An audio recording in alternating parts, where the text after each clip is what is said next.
Saudara, Memorandum of Understanding MOU antara Washington dan Teheran akhirnya tercapai setelah lebih dari 3 bulan konflik.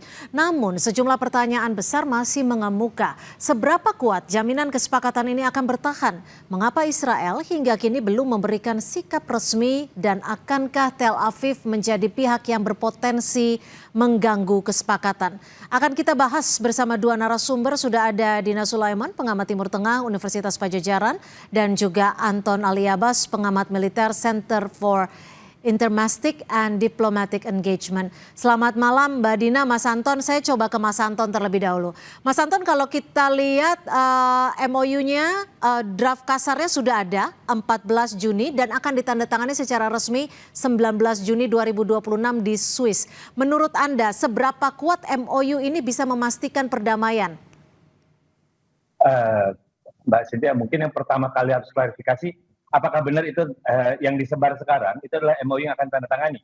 Itu pertama. Karena apa? Karena saya melihatnya para pihak yang bertikai itu muncul dengan ada banyak perbedaan. Gitu. Jadi memang ada perbedaan, 3 perbedaan krusial misalnya. Pertama adalah bicara tentang uranium, ini akan sejauh mana verifikasinya.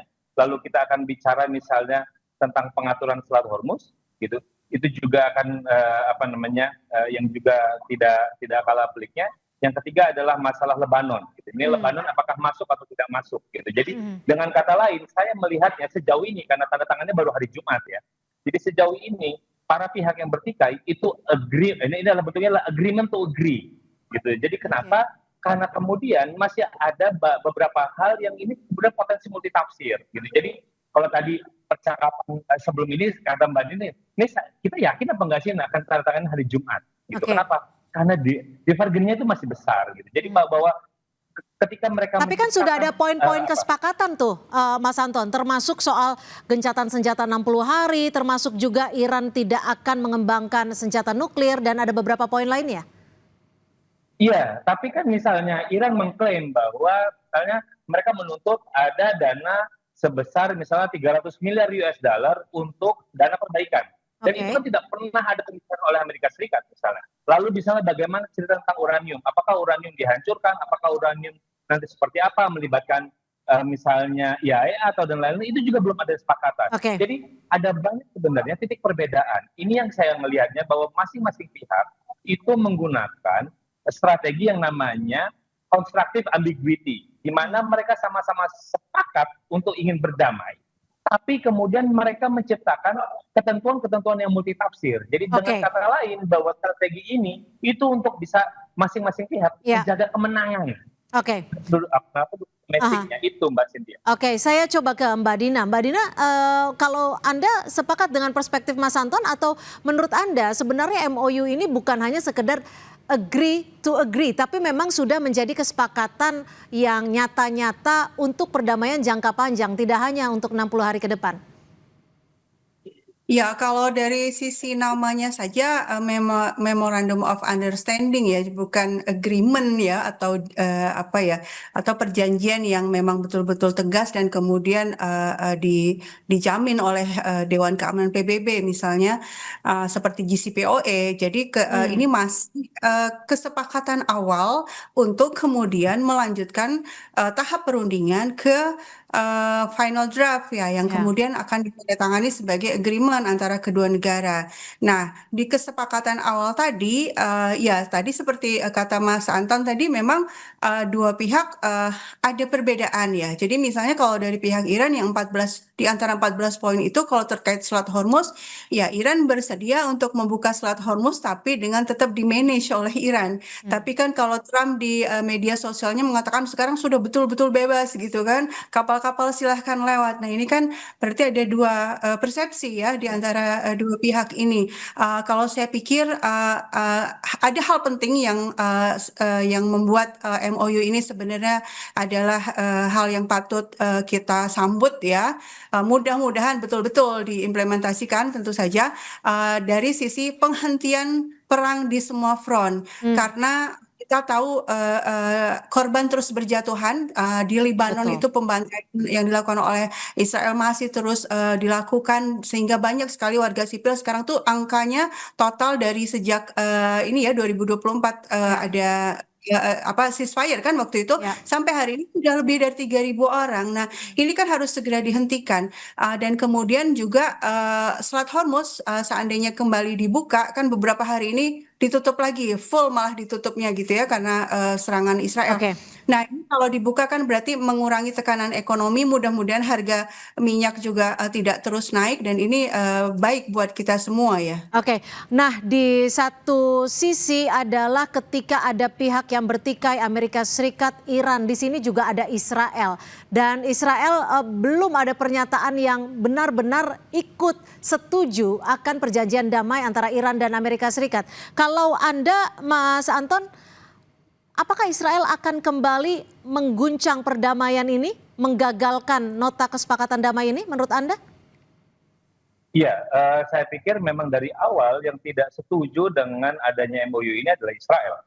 Kenapa? Selain dari Israel ada Garda Revolusi ya, itu adalah dua faktor yang memang punya potensi untuk menjadi spoiler dari perdamaian ini. Kenapa? Karena bagi Israel jelas bahwa ketika misalnya kenapa kok masalah Lebanon itu harus masuk gitu dalam Ya. paket ini gitu. Jadi sementara mereka kan pengennya lebih, kalau misalnya pengen dimasukkan maka harus ada kelucutan dan lain-lain, dan itu tentu saja bagi Iran sendiri, Iran ingin memisahkan gitu bahwa penghentian gitu ya, penghentian perang di sebuah perang adalah wajib. Tapi kalau misalnya kita ingin berbicara lebih lanjut, maka itu adalah pembicaraan tersendiri. Ini kan Oke, yang kemudian tapi gini Mas saling Anton. mengunci. Hmm. Ya. Ketika nantinya kita bukan berandai-andai ya, tapi bisa saja mungkin terjadi jika Israel tidak menghargai kesepakatan. Menurut Anda apa yang akan dilakukan Presiden Trump? Ya, sejauh ini kan kalau misalnya kita ngelihat ada sinyalemen-sinyalemen bagaimana sebelumnya misalnya Trump itu marah dengan Perdana Menteri Netanyahu gitu untuk tidak menyerang tapi menyerang. Tapi di sisi lain kan ketika kita bicara perang ini kan juga untuk kepentingan domestik dari masing-masing negara. Baik itu Amerika Serikat, baik itu Israel, baik termasuk juga misalnya Iran gitu. Bagi Israel misalnya mereka Netanyahu itu kan sudah juga mengalami titik kritis. Kalau dia kalah dalam pemilu ini bisa jadi kemudian dia duduk di pesakitan. Sementara di sisi lain publik Israel itu menghendaki dan mendukung namanya perang terhadap Iran. Gitu. Itulah kenapa kemudian saya juga cukup meyakini gitu loh bagaimana kemudian ini Israel akan menjadi tidak hanya batu kerikil tapi bisa jadi memang hambatan. Kenapa? Karena selama ini kan ini yang menjadi sulit gitu, sulit untuk dikontrol oleh Trump, oleh seorang Trump gitu. Trump masih mencoba untuk memaksa, dan terakhir misalnya ada beberapa informasi Netanyahu sendiri mengakui bagaimana kemudian misalnya Trump memaksa mereka untuk terima gitu. Itulah kenapa kemudian mereka tetap melakukan serangan, dan terakhir kan Iran juga mengancam akan melakukan serangan yang lebih kepada itu. Itulah kenapa kemudian Amerika Serikat memberikan sinyal kepada Iran untuk jangan menyerang jangan menyerang Israel dan kami akan menandatangani gitu. Jadi memang posisi yang paling dilematis adalah Amerika Serikat. Tapi lagi-lagi ini tuh kali ini tuh dalam Ya, Mbak Dina, jika memang Israel ini bukan hanya sekedar batu kerikil dalam perjanjian damai, apakah dalam perjanjian damai nanti tanggal 19 Juni ini akan kembali terhambat dengan sikap Israel yang kita tahu masih melakukan serangan ke Lebanon?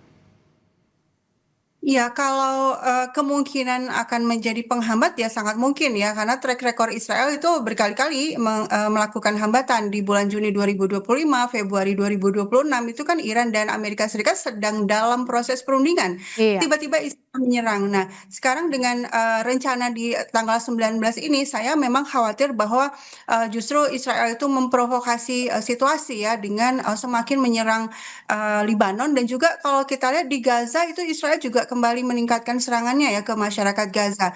Dan kemudian kita tahu bagaimana pernyataan-pernyataan menteri-menterinya, menteri-menteri Israel itu sudah berkali-kali menyatakan kita tidak mau menerima perjanjian ini, dan kemudian juga tidak mau juga keluar dari Libanon dan seterusnya. Meskipun secara resmi sebagai state mungkin belum ya, tapi menteri-menterinya sudah menulis di Twitter pendapat mereka masing gitu. Dan ketika buat Iran garis merahnya adalah penghentian perang di seluruh front ya, sangat mungkin batal ya tanggal 19 ini. Ya. Dan ini akan menjadi ujian buat Trump nih. Apakah dia betul-betul presiden yang kuat sebagaimana dia citrakan sendiri selama ini, atau dia malah lagi-lagi ya kelihatan sebagai presiden yang lemah di hadapan Netanyahu. Oke, kita nantikan seperti apa nanti jalannya perundingan damai ataupun penandatanganan nota kesepahaman damai pada 19 Juni di Swiss. Terima kasih.